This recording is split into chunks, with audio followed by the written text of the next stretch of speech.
श्री कृष्ण कन्हैया लाल की जय। श्री नित्यानंद स्वामी की श्री प्राणनाथ प्यारे की।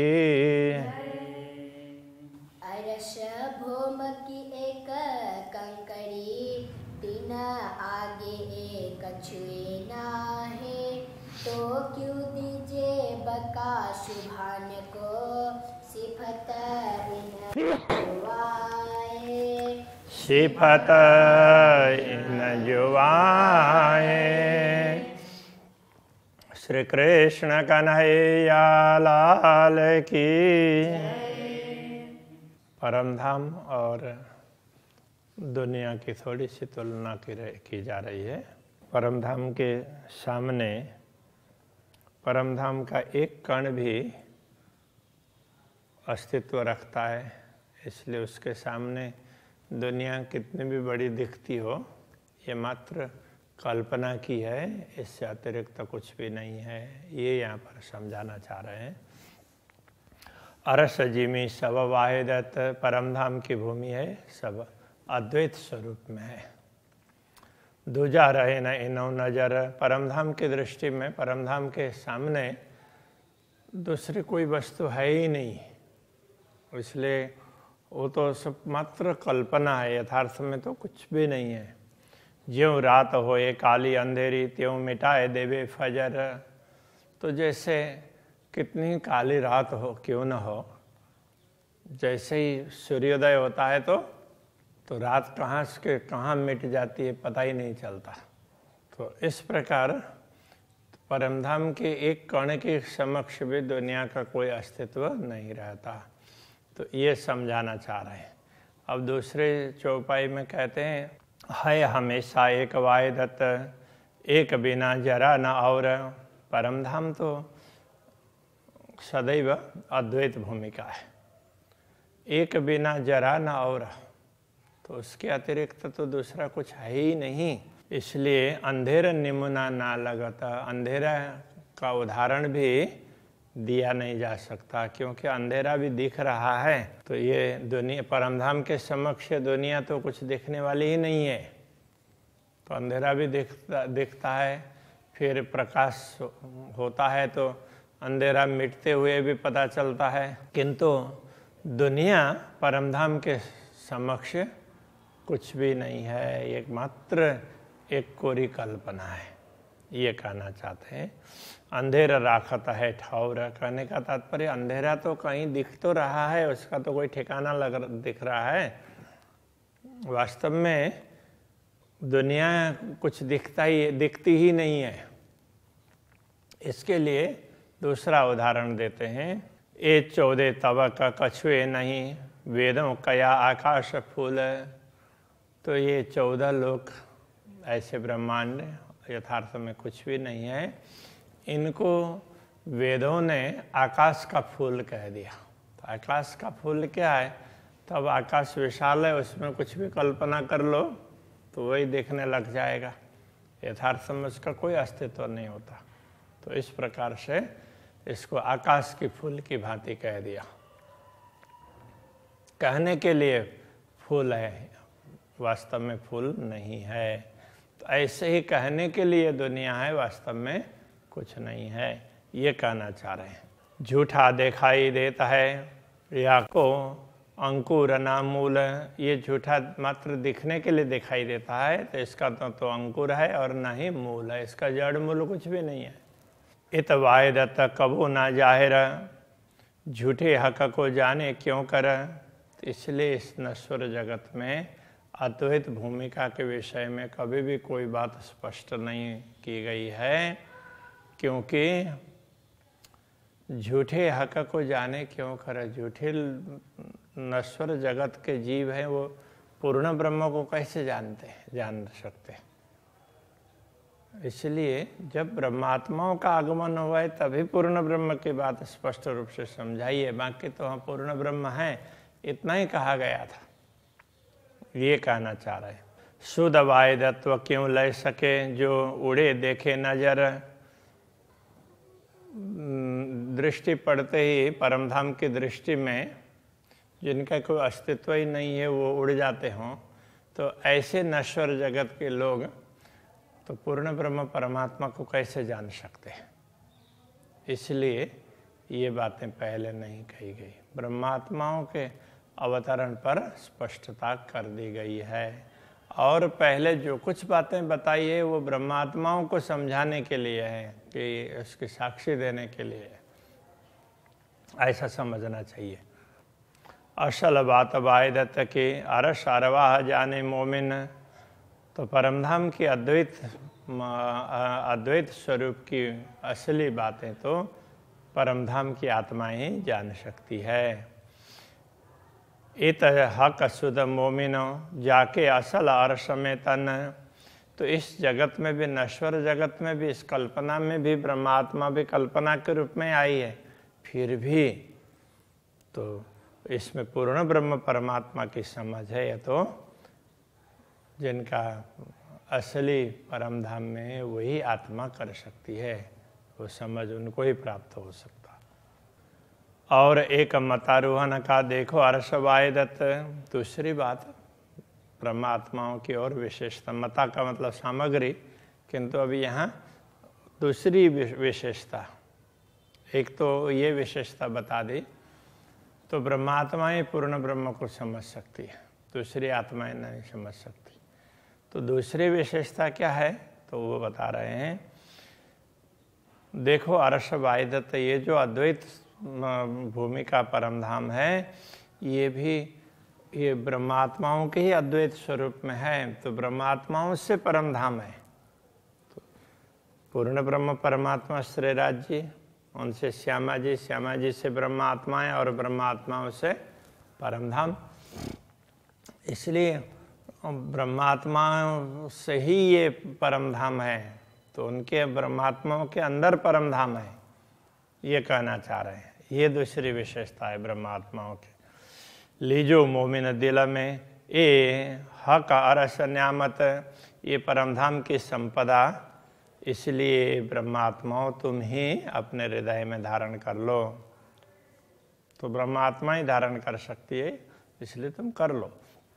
नहीं न एक रूह के जो सुख लेवे परवरदिगार, तो जब अक्षरातीत के दर्शन करती है ब्रह्मात्माएं, तो एक आँख मानो, और इंद्रियां तो अपना अपना अलग अलग काम कर रही है, तो आँख दर्शन करती है तो भी तो वो सुख लेती है अक्षरातीत के दर्शन का।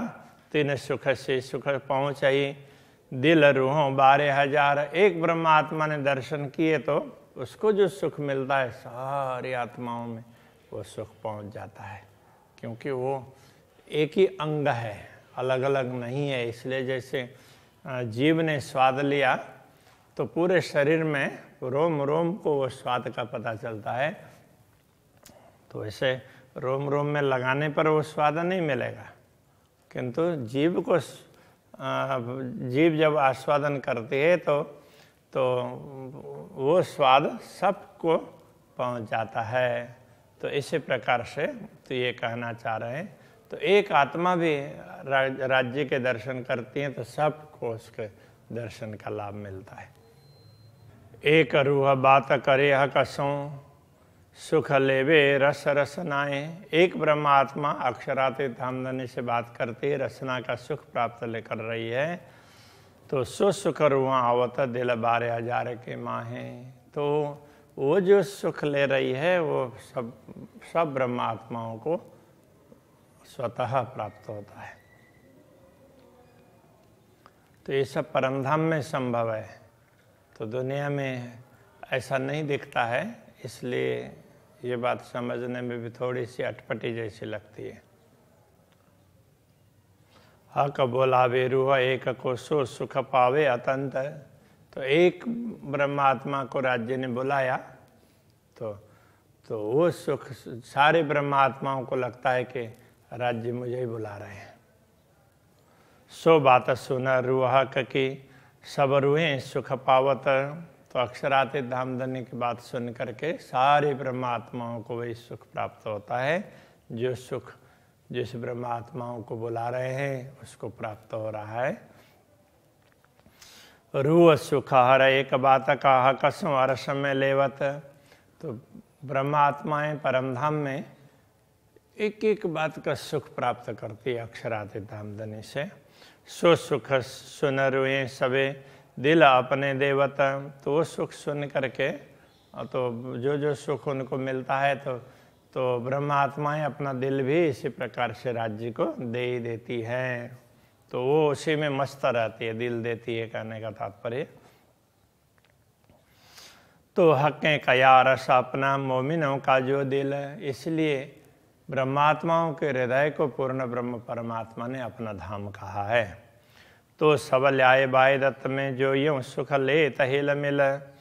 तो इसीलिए इन सब ब्रह्मात्माओं को अक्षरातीत धामधनी ने अपने ही अद्वैत स्वरूप में लिया है कि ये सब ना इस प्रकार से ये सुख हिल मिल करके लेती है। तो एक को मिलता है तो सबको प्राप्त होता है। ये जो एकात्म भाव अद्वैत भाव है तो ये परमधाम में है। इन विद सुख केते कहूँ अरस अरवा मोमिन। ऐसे परमधाम की आत्माओं को जो सुख प्राप्त होता है, ऐसे कितने सुखों की बात करें। तो आए वाय दत्त में जो हक कदम तले इनो तन। तो अब इनको कितना सुख प्राप्त होता है क्या कहें। इसलिए अक्षरातीत धामधनी को परमधाम से अलग इनको अलग प्रकार का दृश्य दिखाना था। फिर भी उन सबको तो अपने चरण तल में बैठा करके उनको ये सारा सुख दिलाया, ये सब अनुभव करवाया चरणों में बैठा करके। तो राज्य के चरणों में ही ये सब ब्रह्मात्मा है। इसलिए तो ये सब राज्य के ही अद्वैत भाव के अंतर्गत हैं, उनसे अलग है ही नहीं। हक़े अरश कया दिल मोमिन और भेज दिया इल्म।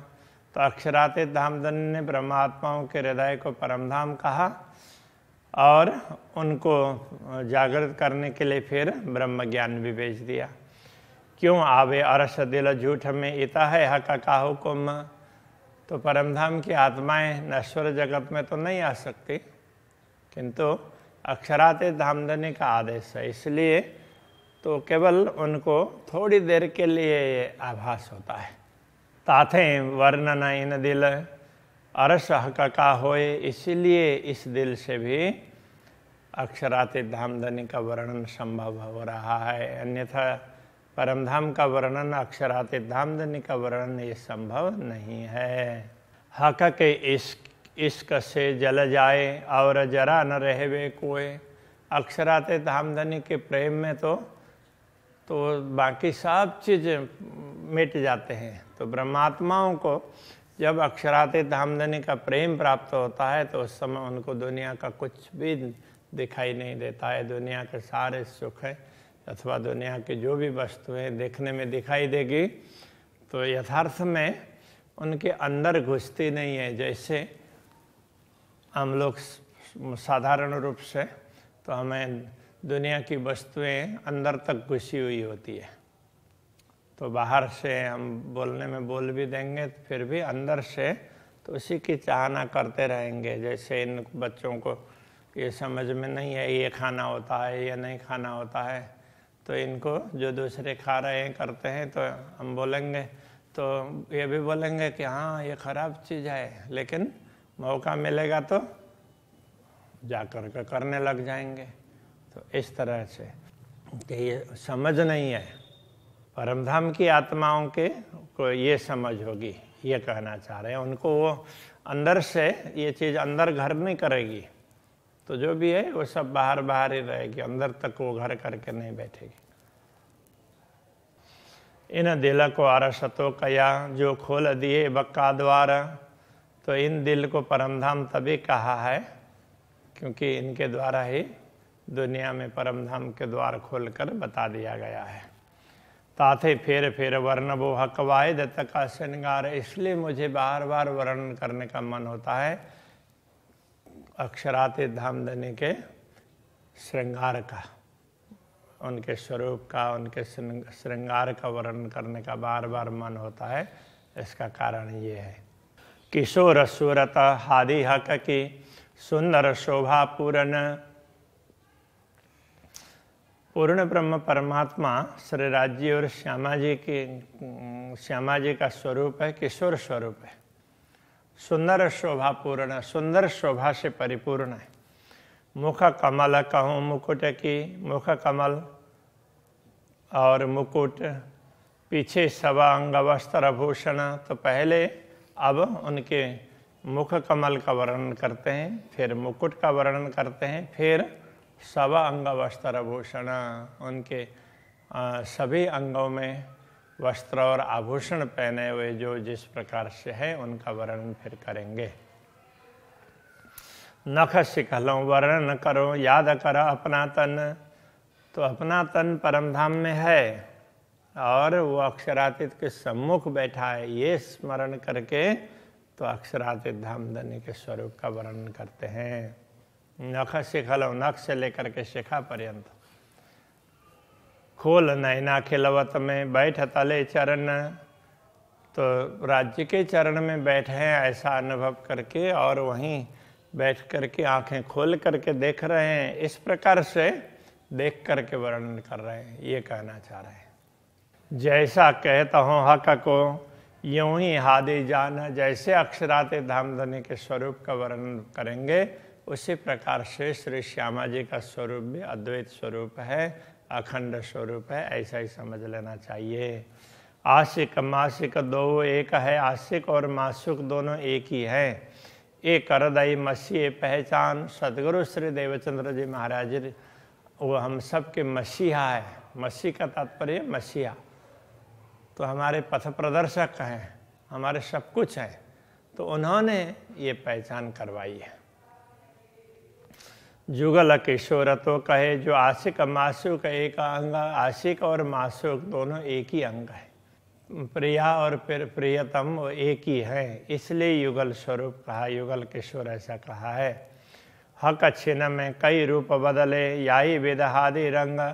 जैसे अक्षराते धामधनी क्षण क्षण में अपने श्रृंगार में नवीनता दिखाते हैं, उसी प्रकार श्री श्यामा जी भी क्षण क्षण में अपने श्रृंगार में नवीनता दिखाती है। हमारे फुरमान में हके केते लिखे कलाम, हमारे लिए भेजे गए जो भी संदेश है तो वो सब फुरमान है। तो उन संदेश में इन ग्रंथ धर्म ग्रंथों में ऐसे कई प्रकार की बातें बताई हैं। माशुक मेरा मोहम्मद, आशिक मेरा नाम। तो श्री श्यामा जी पूर्ण ब्रह्म परमात्मा के प्रिय, जिसकी प्रशंसा स्वयं पूर्ण ब्रह्म परमात्मा करते हैं, उनके लिए अरबी में मोहम्मद शब्द का प्रयोग किया है कि परमात्मा जिसकी प्रशंसा करते हैं ऐसी आत्मा, तो उसको प्रियतमा आत्माओं को अक्षराते धामधनी ने उनको मासुक कहा और आशिक मेरा नाम, तो स्वयं को आशिक कहा कि मैं इस नश्वर जगत का खेल दिखाते हुए तुम्हें जागृत करने के लिए मैं स्वयं तुम्हारे पास में आऊँगा, इस प्रकार से वचन दिया। और तो ब्रह्मात्माओं को जगाने के लिए वो स्वयं आए हैं। इस प्रकार की बातें धर्म ग्रंथों में विभिन्न स्थानों में लिखी गई है। ये सारे साक्षी ग्रंथ है, इन साक्षी ग्रंथों को हम समझेंगे उसी प्रकार से समझना चाहिए, साक्षी ग्रंथ है। और जो मूल बातें हैं वो स्वयं पूर्ण ब्रह्म परमात्मा ने प्रकट होकर के समझाया है। तो यथार्थम वाणी इसको मूल रूप से पूर्ण ब्रह्म परमात्मा का सीधा सीधा संदेश ऐसा माना है। तो अभी यही रखते हैं। श्री कृष्ण कन्हैया लाल की जय। आशिक मेरा नाम, आशिक मेरा नाम, हमारे फुरमान में, हमारे फुरमान में, हके केते लिखे कलाम, हके केते लिखे कलाम, शुक मेरा मोहम्मद, माशुक मेरा मोहम्मद, आशिक मेरा नाम, आशिक मेरा नाम, आशिक आशिक मेरा नाम।